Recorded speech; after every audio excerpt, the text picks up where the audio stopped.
Avec votre permission, nous recevons donc le premier groupe de journalistes.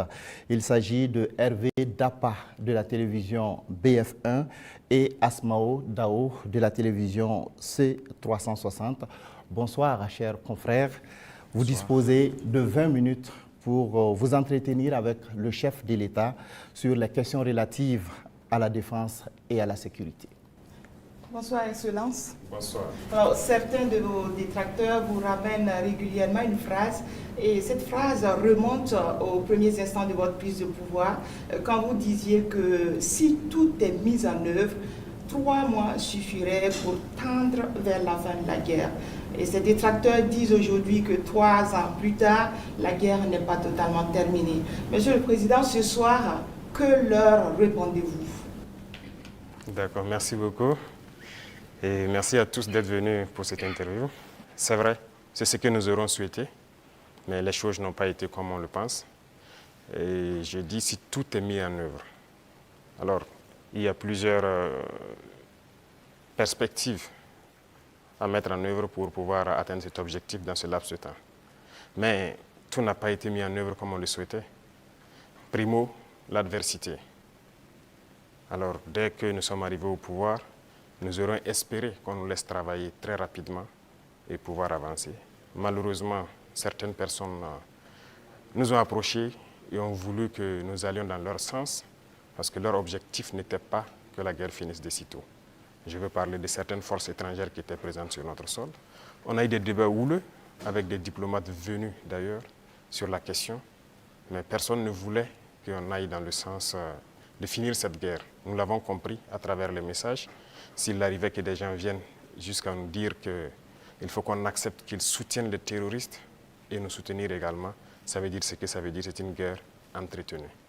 Donc nous avons très vite compris, on s'est débarrassé de toutes les forces qui étaient présentes ici, que ce soit les forces françaises, les forces américaines, et nous avons compris que la lutte sera âpre. La deuxième chose aussi était nous croyions que nous avions quand même un minimum d'armes et de munitions en stock. Aujourd'hui, je peux vous dire ce que j'ai trouvé par exemple en stock.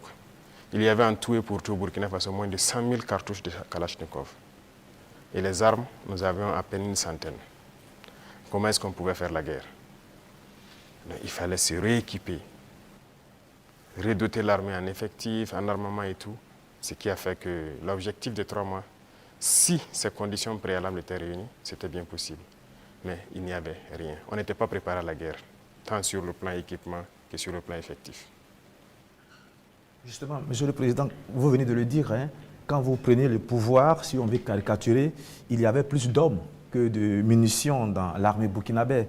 Et aujourd'hui, où en est-on avec le programme d'armement de cette armée-là?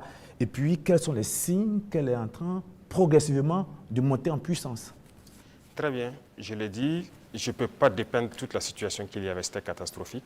Et comme je l'ai dit, vous pourrez enquêter. Il y a peut-être même dans cette salle des militaires qui étaient sur le front, sans armes. Ça existait dans notre armée. Donc ce sont des situations, on croyait que c'était juste, je ne dirais pas de la mauvaise foi, mais une situation incompréhensible. Pour nous, il y avait les armes et on refusait de doter. Mais quand on a été face à la réalité, très vite, on s'est résolu à chercher d'abord à armer l'effectif qui était là. Et là, ça a été la croix et la bannière. Parce que beaucoup de puissances ont refusé de nous vendre les armes. Et donc, on s'est tourné vers ceux qui avaient envie de nous vendre les armes. Très vite, on s'est équipé. On a recruté les VDP, on a pu payer tout ce qu'on voulait. Le processus, nous avons fait un plan d'équipement pour une montée en puissance. Et comme vous le constatez depuis maintenant 2 ans, les équipements commencent à rentrer. C'est toujours pas fini. Et ça continue de venir. Peut-être que dans quelques jours, vous verrez encore de nouveaux équipements qui seront présentés, qui sont principalement des équipements d'appui. Parce que d'abord, l'infanterie, il fallait l'équiper pour que chaque homme puisse avoir une arme en dotation. Ça, c'était un gros défi. Nous y sommes. On continue de recruter, comme vous le constatez. Chaque année, c'est entre 10 000 et 15 000 hommes qu'on recrute. Ça, c'est un effort considérable. Parce que, quoi qu'on dise, l'adversité est là. Et le volume de terroristes augmente. Parce que les impérialistes recrutent beaucoup de mercenaires qui viennent au Burkina Faso pour combattre. Donc, il faut qu'on s'adapte à la situation. Et maintenant, nous avons notre 3e phase, qui n'est plus d'acheter, mais de fabriquer nous-mêmes. Et nous sommes aussi là-dedans. Donc, c'est ça la montée en puissance. Il faut bien s'équiper, mais aussi créer une industrie de défense. Ça, c'est très important. Dans quelques mois, bien quelques années, on aura ici, nos militaires vont utiliser des armes mine in Burkina. Bien sûr. Nous avons la capacité intellectuelle, il y a de la ressource. Il suffisait juste de chercher et voilà. Nous sommes là-dessus. Vous serez surpris sûrement. Alors, Monsieur le Président, cette guerre, est-ce que nous pouvons la gagner? Est-ce que nous allons la gagner? Nous ne pouvons que la gagner. Qu'est-ce qu'on ferait? Soyez sûrs, nous n'irons nulle part et nous allons gagner cette guerre. Je vous ai dit que la menace mue beaucoup, mais nous nous adaptons. Et la force de l'armée burkinabé, c'est que c'est l'une des armées les plus résilientes au monde. La pression que le Burkina Faso a, et je ne pense pas que sur cette terre actuellement, il y a un pays qui a cette pression. Mais nous tenons, nos hommes se battent et nous nous adaptons constamment à la menace. Et nous comprenons d'où vient la menace, comment ça se manifeste, c'est ça le plus important. Et actuellement, je peux vous rassurer que bientôt, nous parlerons d'un albinos noir qui va apparaître. Et vous verrez. Ne me demandez pas de quoi il s'agit, je pense que vous comprendrez plus tard. La guerre va finir et très vite. Justement, pour gagner cette guerre, vous venez de le dire, il faut des armes et il faut aussi des hommes. Et surtout des hommes déterminés. La détermination, vous le savez, c'est le game changer majeur. C'est ça qui fait la différence dans toute guerre. En ce moment, au moment où on parle, quel est exactement le moral de nos troupes sur le terrain? Vous avez très bien touché le cœur du problème, la ressource humaine, les hommes déterminés. Il ne s'agit pas juste de payer de l'équipement, il faut des hommes déterminés. Et si vous remarquez, nous sommes en train de construire une armée de qualité. Et il n'est pas rare que souvent, lorsque nous jugeons qu'un chef d'élément ou bien une unité a failli à sa mission, qu'on les radie et qu'on les poursuive. C'est arrivé plusieurs fois et ça continuera comme ça. Si vous êtes engagé pour être militaire, vous devez accomplir la mission parce que la mission est sacrée pour nous. Et l'autre chose, c'est que malgré la pression, malgré les défis, les hommes continuent de se battre et ils sont très résilients. Si aujourd'hui vous attrapez un soldat burkinabé et le demandez, est-ce que vous voulez que d'autres personnes viennent se battre à votre place ou viennent vous aider? Ils vous diront jamais, ils préfèrent mourir. C'est à ce niveau que vous jugez leur morale. Ils sont prêts, toujours prêts, malgré la situation. Peu importe la bataille qu'on perdra, on va toujours maintenir le terrain. C'est ça qui est très important dans le mental des soldats. Donc, le moral est au top.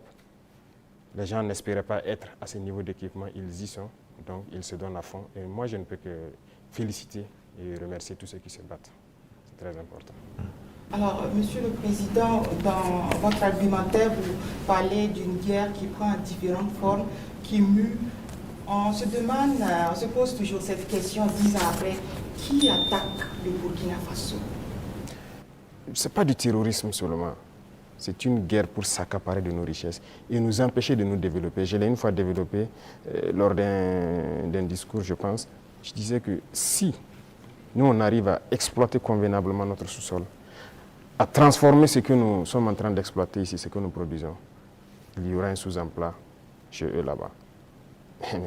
C'est une bataille. Ils pillent nos richesses pour pouvoir survivre. Donc c'est une guerre d'indépendance. Il faut que nous menons cette guerre pour être totalement indépendants, décider de notre développement, de notre trajectoire. Donc c'est de ça qu'il s'agit actuellement. Monsieur le Président, vous venez de le dire, on parle de sécurité et de défense du Burkina Faso. Venons-en à votre sécurité personnelle. Vous venez de l'évoquer il y a un instant, la pression est énorme. Elle est grande, le danger vient de partout. Monsieur le Président, rien qu'en 2025, il y a eu plusieurs tentatives de coup d'État qui ont été déjouées. Monsieur le Président, est-ce qu'il vous arrive parfois d'avoir peur? Merci, je pense que c'est la seule force que j'ai. Je n'ai pas peur. Parce que j'ai confiance en vous tous. Ça, c'est la première chose. Il faut avoir confiance au peuple. Parce que c'est le peuple qui nous a confié cette mission. Et j'ai confiance au peuple, qu'ils comprendront. Et voilà pourquoi on n'hésite pas aussi à être devant le peuple, pour leur expliquer la situation et leur dire ce qu'il y a. Et ça permet de garder une très bonne relation. Ça, c'est la première des choses. La deuxième chose, comme je l'ai dit, il y a une mentalité qu'il fallait développer au sein même de nos forces. Ça, c'est très important. Actuellement, cette mentalité-là, les gens comprennent pourquoi ils se battent. Vous prenez, il y a quelques années de cela, plusieurs officiers sur le terrain ne savent pas pourquoi ils se battent. Mais si nous savons pourquoi nous nous battons, qui nous avons en face et pourquoi il y a cette pression, les gens comprennent mieux. Et voilà pourquoi nous avons même créé tout de suite l'Institut, l'école supérieure militaire, pour que nous puissions former nous-mêmes nos militaires et les mettre ce que nous voulons dans la tête. Retenez une chose, si vous laissez vos forces être formées par d'autres puissances, ils les mettent dans leur tête ce qu'ils veulent. Ils les endoctrinent comme ils le veulent et c'est plus facile de les manipuler. Mais ici au Burkina actuellement, c'est ce qui fait mal d'ailleurs à beaucoup de puissances impérialistes. Ils n'arrivent pas à pénétrer notre armée. Tous ces bataillons qui ont été créés, tous ces hommes qui sont là, personne n'est venu d'ailleurs les former. Nous sommes bâtis sur notre expérience terrain et nous les avons formés. J'ai personnellement participé à des entraînements de certaines forces au tout début. Donc ça c'est déjà une deuxième force. Et l'autre force est que si vous avez une mission, un objectif pour votre pays, vous ne devez pas avoir peur. Si vous avez peur, vous hésitez. Si vous hésitez, vous compromettez. Et une fois que la compromission est là, vous êtes foutu. Vous avez tout à l'heure énuméré un certain nombre d'éléments qui font que vous êtes rassuré. J'insiste parce qu'il y a l'histoire aussi. C'est l'histoire qui nous conduit. Ces forces impérialistes, elles sont réelles. En 1961, elles ont eu la peau de Patrice Lumumba en RDC.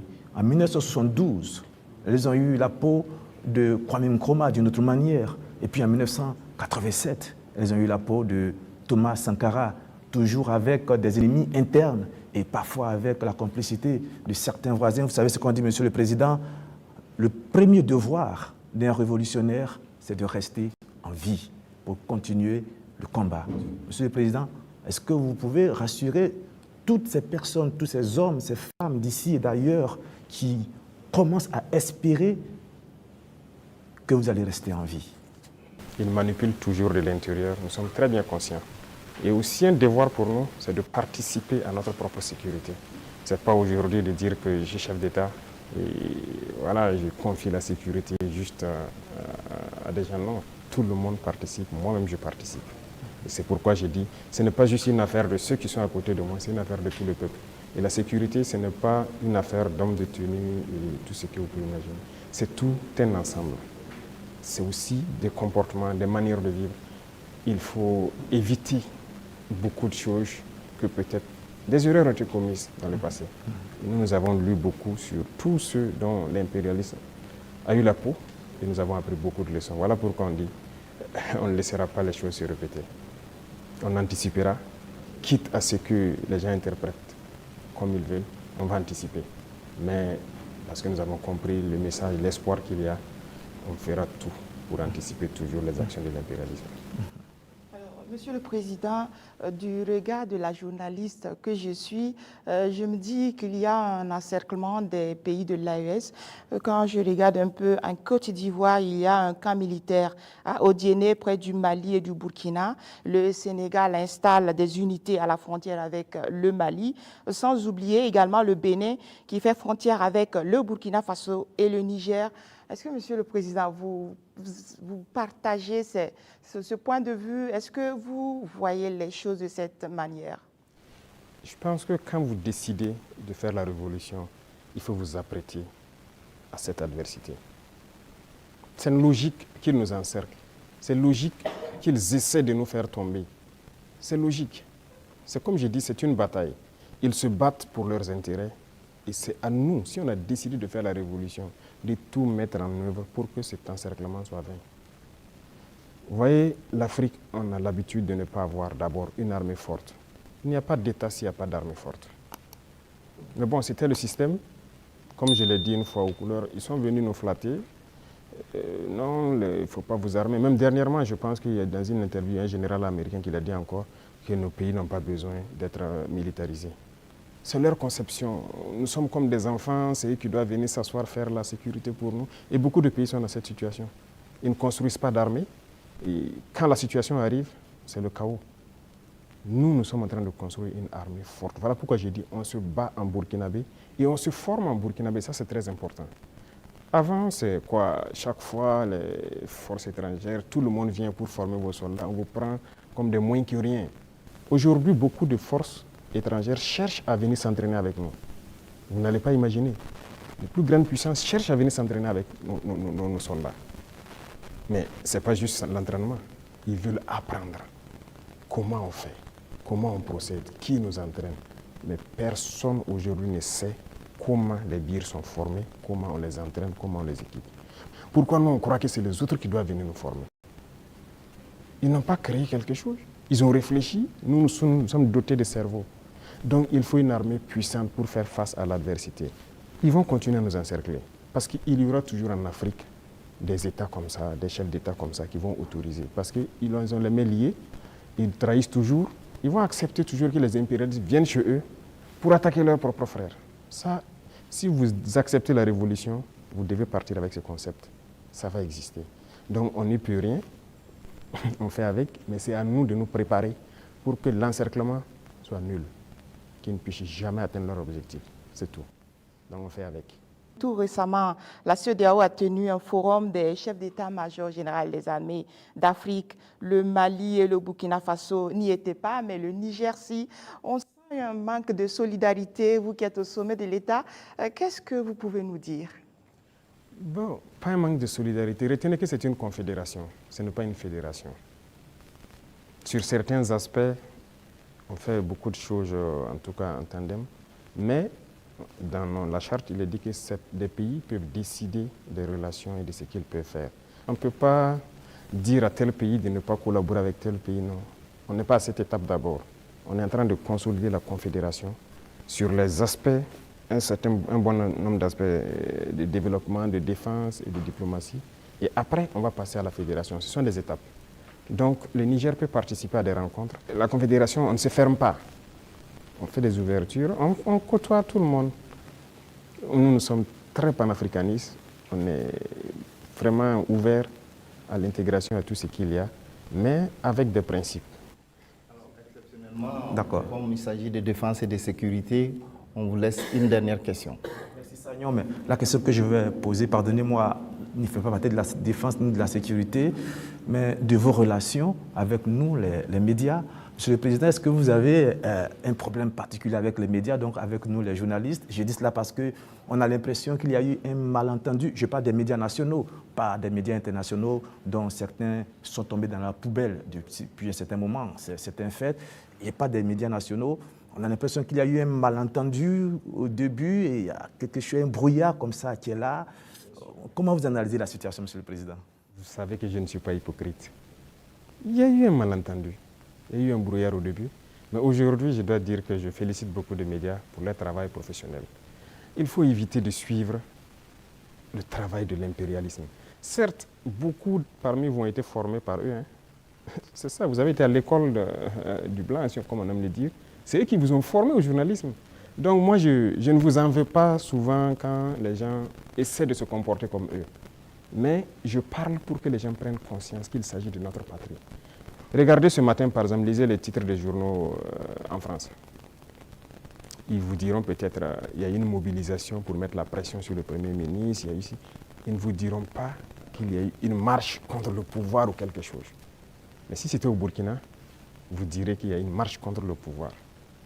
Vous comprenez? Les Français nous appelaient, ils continuent de nous appeler putschistes, juntes et quoi. C'est du français. Mais des journalistes nous appelaient aussi putschistes, juntes ici.